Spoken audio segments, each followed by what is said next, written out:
Hello students आज के lecture में मैं आपको सिखाने वाला हूं टेक्निक्स ऑफ साइंटिफिक मैनेजमेंट के बारे में। Student, technique of scientific management क्या है उससे पहले आपको ये याद दिला दूं कि पिछले लेक्चर में मैंने आपको थ्योरी ऑफ साइंटिफिक मैनेजमेंट के बारे में बताया था, जिसके बारे में मैंने आपसे ये डिस्कस किया था कि उस थ्योरी को, यानी वो रूल्स, वो प्रिंसिपल्स जिन्हें F.W. टेलर, जिन्हें हम फेडरिक विंस्लो टेलर के नाम से जानते हैं, उन एक्सपर्ट ने साइंटिफिक थ्योरी ऑफ मैनेजमेंट हम सबके सामने रखी थी। स्टूडेंट्स, उनका कॉन्सेप्ट, उनका अप्रोच ये था कि अगर हम जब भी मैनेजमेंट के लिए रूल्स, रेगुलेशंस और प्रिंसिपल बनाएं तो वो रूल्स, वो रेगुलेशन, वो प्रिंसिपल थंब रूल के बेसिस पर नहीं बनाए जाने चाहिए, बल्कि हमेशा रूल्स, रेगुलेशन जो हम मैनेजमेंट के लिए बनाते हैं वो रूल्स, रेगुलेशंस और प्रिंसिपल्स हमेशा साइंटिफिक अप्रोच और साइंटिफिक मेथड के साथ ही बनाए जाने चाहिए। स्टूडेंट, इसी चीज को ध्यान में रखते हुए उन्हें जो टाइटल दिया गया वो टाइटल था फादर ऑफ साइंटिफिक मैनेजमेंट का, यानी F.W. टेलर को कहा जाने लगा कि he is the father of scientific management. Students, उन्होंने कुछ टेक्निक्स भी बताई हैं जिन्हें हम टेक्निक्स ऑफ साइंटिफिक मैनेजमेंट कहते हैं, और आज के लेक्चर में मैं आपको टेक्निक ऑफ साइंटिफिक मैनेजमेंट ही सिखाने वाला हूं। तो बने रहें इस वीडियो में मेरे साथ और देखते रहें आज के वीडियो को, ताकि आपके सारे डाउट, सारे कॉन्सेप्ट क्लियर हो जाए।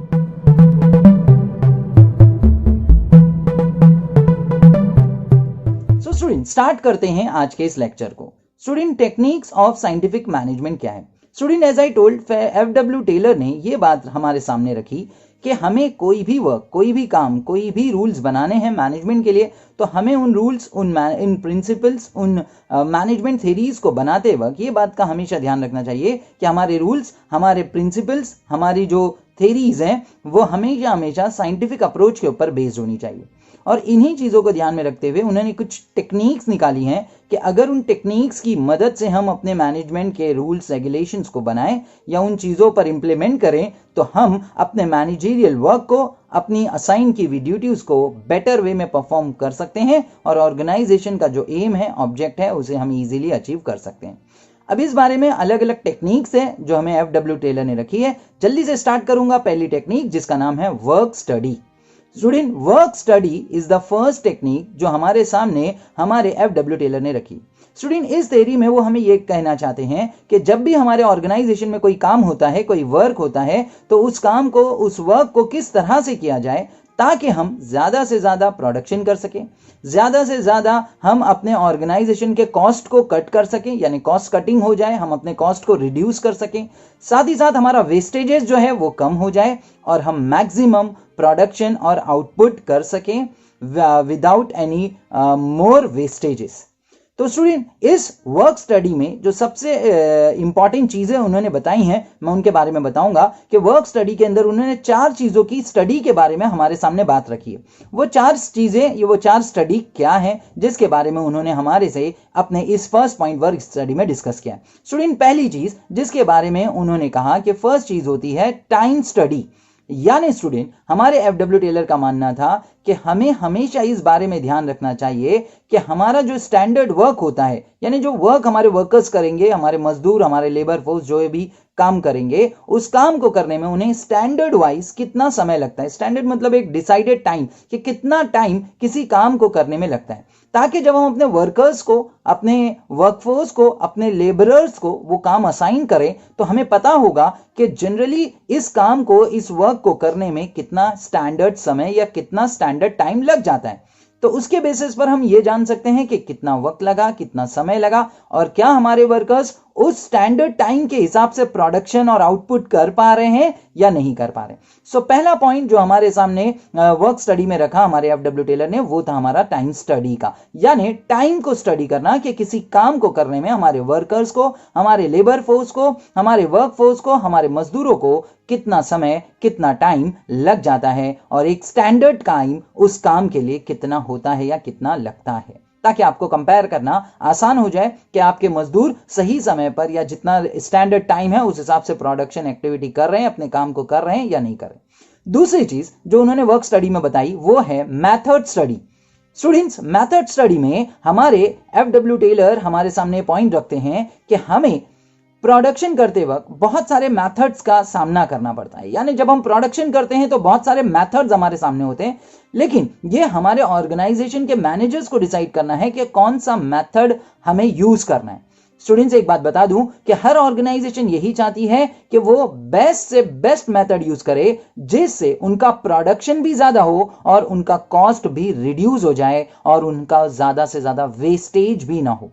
सो स्टूडेंट्स, यहां पर हमारे FW टेलर कहते हैं कि हमें वो मेथड या वो प्रोडक्शन करने का तरीका अपनाना चाहिए, जो मेथड और जो प्रोडक्शन हमारे ऑर्गेनाइजेशन के लिए प्रोडक्शन एक्टिविटीज को सिंपल बना दे, इजी बना दे, हम मैक्सिमम प्रोडक्शन और आउटपुट कर सकें और साथ ही साथ हमारा कॉस्ट रिड्यूस हो जाए, हमारा खर्चा कम हो जाए और कम से कम समय में हम ज्यादा से ज्यादा आउटपुट और प्रोडक्शन कर लें। तो यह है हमारा मेथड स्टडी जो हमारे FW टेलर ने हमारे सामने रखा है। स्टूडेंट्स, तीसरा जो हमारे पास पार्ट है उसका नाम है मोशन स्टडी। स्टूडेंट, इस स्टडी में हमारे FW टेलर हमसे यह कहना चाह रहे हैं कि हमें हमेशा मोशन वाइज, मोशन मतलब जो हम मूवमेंट करते हैं, मूवमेंट, मोशन मींस यहां पर मूवमेंट की बात हो रही है। FW टेलर कहते हैं कि हमें मूवमेंट्स को स्टडी करना चाहिए, फिर चाहे वो हमारे लेबरर्स की मूवमेंट हो या वर्कर्स की या फिर हमारे मशीनों की। यानी हमें कौन सी मोशंस या कौन सी मूवमेंट्स करते रहना चाहिए साइंटिफिकली, जिसके मदद से हम ज्यादा से ज्यादा प्रोडक्शन कर सकें, और कौन से मूवमेंट्स और मोशंस अवॉइड करने चाहिए जिससे हम अपने लिए better to better production methods ले सकें, ज्यादा से ज्यादा प्रोडक्शन एक्टिविटी कर सकें, हमारा कॉस्ट कटिंग हो सके, हमारे प्रोडक्शन की जो चीजें हैं वो कम हो जाएं। वो सारी चीजें इस पार्ट में हमें सिखाई जाती हैं और उसे नाम दिया जाए मोशन स्टडी, यानी मूवमेंट स्टडी ऑफ लेबरर्स और हमारे मशीन्स का जो मूवमेंट्स होता है, जिससे हम बेस्ट पॉसिबल मैनर में प्रोडक्शन को कर सकें। और लास्ट पॉइंट स्टूडेंट जो इस वर्क स्टडी में आता है वो है फटीग स्टडी। फटीग का मतलब है किसी चीज से हम जब थक जाते हैं, टायर्ड हो जाते हैं, तो उस सिचुएशन को हमारे लिए हम कहते हैं कि हम फटीग सिचुएशन में, यानी हम बहुत टायर्ड हो गए, हम थक गए। So fatigue study is a kind of study students, जहां पर FW टेलर ये कहते हैं कि अगर हम अपने वर्कर्स से लॉन्ग आवर्सली काम कराते रहेंगे तो काम करने के वजह से हमारे वो वर्कर्स थक जाएंगे, फटीग के पोजीशन में चले जाएंगे, यानी टायर्डनेस फील करने लगेंगे। तो हमें यह भी देखना जरूरी है कि कितने समय के बाद या कितने वक्त के बाद हमारे वर्कर्स, हमारे एम्प्लॉयज, हमारे वर्कफोर्स को रिलैक्सेशन चाहिए, उन्हें ब्रेक मिलना चाहिए, क्योंकि अगर ब्रेक मिलेगा तो उनका माइंड फ्रेश होगा, उनके बॉडी को थोड़ा सा एक रिजॉइसिंग पावर मिलेगा और वो अपने काम को बेटर वे में परफॉर्म कर पाएंगे। तो यहां पर हमारे फटीग स्टडी के थ्रू FW टेलर ये डिस्कशन करना चाहते हैं कि हमें यह भी समझना जरूरी है कि किस लेवल तक या किस समय तक हमारे वर्कर्स काम कर सकते हैं, हमारे मजदूर, हमारे लेबरर्स काम कर सकते हैं, एंड फिर किस वक्त के बाद उन्हें रेस्ट मिलना चाहिए, ब्रेक मिलना चाहिए। क्योंकि अगर उन्हें ब्रेक और रेस्ट मिलेगा तो वो ज्यादा से ज्यादा एफिशिएंट वे में अपने काम को करेंगे और उनकी एफिशिएंसी ही हमारी ऑर्गेनाइजेशन के प्रोडक्शन को बढ़ाएगी, हमारे वेस्टेजेस और स्पॉइलेज को कम करेगी, साथ ही साथ हमारी कंपनी का एक बेटर गुडविल भी बन पाएगा अगर they are doing their work well. और ये चीज हमारे वर्कर्स, हमारे लेबरर्स और हमारे मजदूरों की हेल्थ के लिए और उनके एफिशिएंसी के लिए भी बहुत यूजफुल होगी कि उन्हें ज्यादा स्ट्रेस या ज्यादा प्रेशराइज नहीं किया जा रहा, बल्कि समय समय पर उन्हें ब्रेक्स दिए जाते हैं, उन्हें रेस्ट करने का वक्त मिलता है और वो एफिशिएंटली और बहुत ही अच्छे तरीके से अपने काम को परफॉर्म कर पाते हैं। तो ये चार चीजें जो हमारे वर्क स्टडी में हमारे एक्सपर्ट FW टेलर ने हमारे सामने रखी थी। स्टूडेंट, ये तो पहले पॉइंट के अंदर 4 पॉइंट थे, वो मैंने एक्सप्लेन कर दिए। नेक्स्ट जो सेकंड पॉइंट उन्होंने लिया है वो है standardization of tools and equipments. Second point है हमारा standardization of tools and equipments. Students, FW Taylor इस चीज में ये कहना चाहते हैं, इस पॉइंट में वो हमें यानी एक्सप्लेन करना चाहते हैं कि हमें स्टैंडर्ड वाइज ये समझना चाहिए साइंटिफिक वे में कि हमें कौन से टूल्स और कौन से इक्विपमेंट्स की जरूरत है, और हमें उन टूल्स और इक्विपमेंट्स का उसी तरह से इस्तेमाल अपने प्रोडक्शन प्रोसेस में करते रहना चाहिए, क्योंकि अगर हम उसी तरह से प्रोसेस करेंगे तो हमारे लिए प्रोडक्शन करना इजी हो जाएगा और इजी वे में हम प्रोडक्शन कर पाएंगे। सो ये तो बात हो गई सेकेंड पॉइंट की, standardization of tools and equipment. Students, जो थर्ड पॉइंट उन्होंने हमारे सामने रखा था वो है साइंटिफिक टास्क मैनेजमेंट।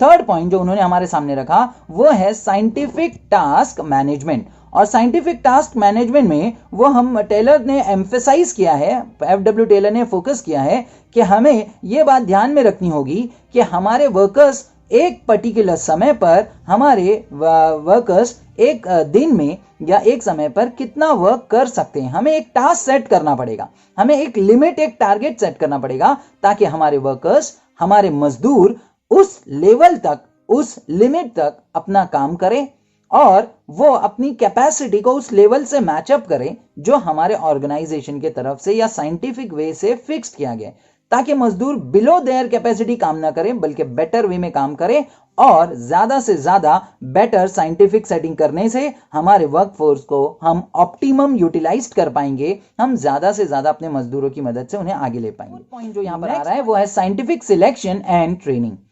आप सबको यहां बता दूं, एफडब्ल्यू टेलर ने इस बात पर फोकस किया है कि जब भी किसी ऑर्गेनाइजेशन में हमें एम्प्लॉइज को अपॉइंटमेंट करना है तो उसके लिए एक प्रॉपर साइंटिफिक प्रोसीजर फॉलो करना चाहिए और जिस नीड और जिस रिक्वायरमेंट के लिए एम्प्लॉइज को अपॉइंट किया जा रहा है वो एम्प्लॉय या वो पर्सन, वो कैंडिडेट उस लायक है या नहीं, उसके लिए इंटरव्यूज कंडक्ट करने चाहिए और उसके बाद ही एम्प्लॉइज को अपॉइंटमेंट देना चाहिए।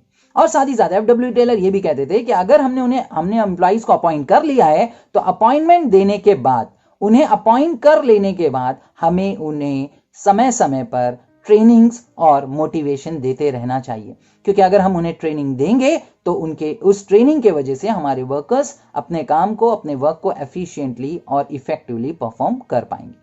तो ये तो बात हो गई हमारे फोर्थ पॉइंट की। आगे बढ़ते हैं स्टूडेंट नेक्स्ट पॉइंट की तरफ और नेक्स्ट पॉइंट है हमारा फंक्शनल ऑर्गेनाइजेशन।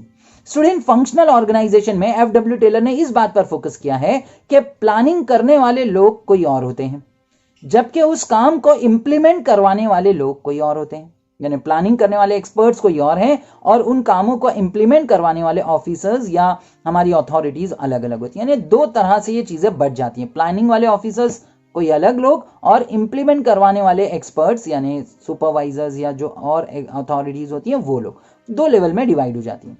यहां पर एफडब्ल्यू टेलर का मानना क्या था कि जब प्लानिंग की जाती है तो उस वक्त के लिए हमें अलग अलग एक्सपर्ट्स को अपॉइंट करना चाहिए और प्लानिंग के बाद जब रियली इंप्लीमेंटेशन का वक्त आता है उस वक्त के लिए भी हमें अलग अलग एक्सपर्ट्स की मदद से उस काम को पूरा करवाना चाहिए। इस बात को अब डीप में समझने के लिए स्टूडेंट्स, हमारे एफडब्ल्यू टेलर ने यह बात कही थी कि हमें अपने इस काम को करते वक्त टोटल 8 फोरमेन्स को रखना चाहिए जो प्रोडक्शन के और प्लानिंग के प्रोसेस के वक्त ज्यादा बेटर वे में परफॉर्मेंस कर सके। अब ये क्या है वो चीज आपके स्क्रीन पर आ रही है, आप ध्यान से देखते रहें ताकि आप क्लियर कर सकें। स्टूडेंट्स, प्लानिंग लेवल पर वो कहते थे कि हमें पहले चार हमें फोरमैन को अपॉइंट करना चाहिए, जिसमें पहला होगा प्लानिंग लेवल पर रूट क्लर्क। रूट क्लर्क का काम ये होगा कि वो ये देखेगा how work moves from one machine to another machine, मतलब जो काम है वो एक मशीन से दूसरे मशीन तक कैसे पहुंचता है। दूसरा है इंस्ट्रक्शन के लिए इंस्ट्रक्शन क्लर्क, और इंस्ट्रक्शन क्लर्क का काम होगा कि वो इंस्ट्रक्शन रिकॉर्ड करेगा कि वर्क कंप्लीट किस तरह से हो रहा है या वर्क को कैसे कंप्लीट किया जा रहा है। थर्ड है टाइम एंड कॉस्ट क्लर्क। ये टाइम एंड कॉस्ट क्लर्क का काम होगा कि वो डिटरमाइन यानी फाइंड आउट करेगा कि किसी भी टास्क को करने में, किसी भी काम को करने में कितना समय लग रहा है और कितना कॉस्ट उसके लिए हमें देना पड़ा है। और चौथा जो होगा वो होगा डिसिप्लिन वाला पार्ट, और वो डिसिप्लिन जो क्लर्क होगा, डिसिप्लिन का जो ऑफिसर होगा, उसका काम होगा कि वो ये देखे कि हमारे जो वर्कर्स हैं वो फैक्ट्री में प्रॉपरली फैक्ट्री रूल्स के हिसाब से काम कर रहे हैं और इंश्योर करेगा वो सारे लोग फैक्ट्री में ईमानदारी से और फैक्ट्री में सारे काम को फैक्ट्री रूल्स के हिसाब से प्रॉपर करें। ये तो बात हो गई प्लानिंग के लेवल की। स्टूडेंट्स, आगे बढ़ जाते हैं नेक्स्ट पॉइंट की तरफ और नेक्स्ट पॉइंट आ रहा है हमारा at implementation level. Next point जो आपके सामने है आपके स्क्रीन पर वो है students at implementation level. Implementation level पर भी हमें 4 एक्सपर्ट्स की जरूरत पड़ेगी, जिसमें पहला आएगा गैंग बॉस, ये वो होता है स्टूडेंट, ये वो एक्सपर्ट होता है या वो फॉरमैन होता है जो एक्चुअली लोगों से, मजदूरों से, वर्कफोर्स से काम करवा के लेता है। उसे कहते हैं gang boss, actually gets the work done, यानी गैंग बॉस वो एक्सपर्ट है जो काम करवा के लेता है। दूसरा है स्पीड बॉस। स्पीड बॉस ये इंश्योर करता है कि जो काम है वो सही समय पर हो जाए, वो करेक्ट टाइम पर पूरा कर लिया जाए, स्पीडी वे में उस काम को पूरा किया जा सके। ये जिम्मेदारी, ये काम दिया जाता है हमारे स्पीड बॉस को। तीसरा आता है रिपेयर बॉस। रिपेयर बॉस का काम यह है कि वो ये हैंडल करे, वो ये देखता रहे, वो ये चीजों को समझता रहे कि मशीनें और इक्विपमेंट्स प्रॉपरली रिपेयर हैं और उन्हें रिपेयर करवाता रहे। जबकि चौथा जो हमारा एक्सपर्ट आएगा वो है इंस्पेक्टर, जो ये देखता रहता है कि हमारा सारा वर्क स्पेसिफाइड समय पर पूरा हो जाए। हमारा चौथा जो एक्सपर्ट है वो है इंस्पेक्टर, जो ये देखता है कि हमारा वर्क स्पेसिफाइड इंस्ट्रक्शन और समय के हिसाब से पूरा कर लिया जाए। तो स्टूडेंट, ये 8 फोरमैन्स जिसके बारे में एफडब्ल्यू टेलर कहते हैं कि अगर इन्हें रखा जाए तो काम साइंटिफिक वे में और बेटर वे में परफॉर्म किया जा सकता है। स्टूडेंट, जल्दी से चलते हैं लास्ट टेक्निक के पास जो एफडब्ल्यू टेलर ने हम सबके सामने रखी और जो आपके स्क्रीन पर है। स्टूडेंट, वो पॉइंट है differential piece rate wage plan. Differential piece rate wage plan. Students, इस पॉइंट में एफडब्ल्यू टेलर ये कहना चाह रहे हैं, हमसे वो एक्सप्लेन करना चाह रहे हैं कि हमें अपने प्रोडक्ट्स के लिए एक स्टैंडर्ड प्राइस फिक्स कर देना चाहिए। यानी हम जो प्रोडक्ट बना, हमारे मजदूर जो प्रोडक्ट बनाएंगे उनके लिए एक प्राइस फिक्स कर देना चाहिए जो एक स्टैंडर्ड प्राइस होता है। लेकिन अगर कोई मजदूर उस एक पर्टिकुलर लिमिट से ज्यादा प्रोडक्शन करता है तो उसे हमें हायर वेजेस देना चाहिए। यानी एक स्टैंडर्ड लेवल ऑफ आउटपुट से ज्यादा अगर कोई मजदूर प्रोडक्शन कर रहा है तो उसे हायर वेज रेट मिलने चाहिए, ताकि ही विल बी हैप्पी कि if he is doing good work तो उसे अच्छा काम, उसे अच्छा प्राइस अपने काम के लिए दिया जाए। और जो लोग बिलो हैं, जो उस स्टैंडर्ड आउटपुट प्रोडक्शन से पीछे रह जाते हैं, उस आउटपुट प्रोडक्शन लेवल से पीछे रहते हैं, उसके बारे में एफडब्ल्यू टेलर का मानना है कि उन्हें हमें कम वेजेस देनी चाहिए, उनको हमें कम पगार देनी चाहिए, ताकि उन्हें भी एक मोटिवेशन आए कि अगर मैं भी स्टैंडर्ड लेवल से आगे जाकर प्रोडक्शन करूंगा तो मुझे भी हायर रेट ऑफ वेजेस दी जाएगी। तो ये एक मोटिवेशन लाने के लिए, उनके अंदर एक मोटिवेशन आ जाए, इस मोटिवेशन को लाने के लिए ये प्लान, ये डिफरेंशियल वेज का कॉन्सेप्ट हमारे एफडब्ल्यू टेलर ने रखा है। स्टूडेंट्स, टोटल 6 यहां पर पॉइंट आपको एक्सप्लेन कर दिए गए, जिसके थ्रू आपको साइंटिफिक टेक्निक्स के बारे में बताने की कोशिश की गई। होप स्टूडेंट, ये 6 टेक्निक आपको समझ आ गई होंगी। अगर नहीं आई है तो आपको पता है आपको क्या करना है। स्टूडेंट्स, लास्ट में वही कहूंगा आपको, टेक केयर ऑफ योरसेल्फ, अपने मम्मी पापा का ध्यान रखें, अपने क्रिएटर को हमेशा याद रखें। God bless.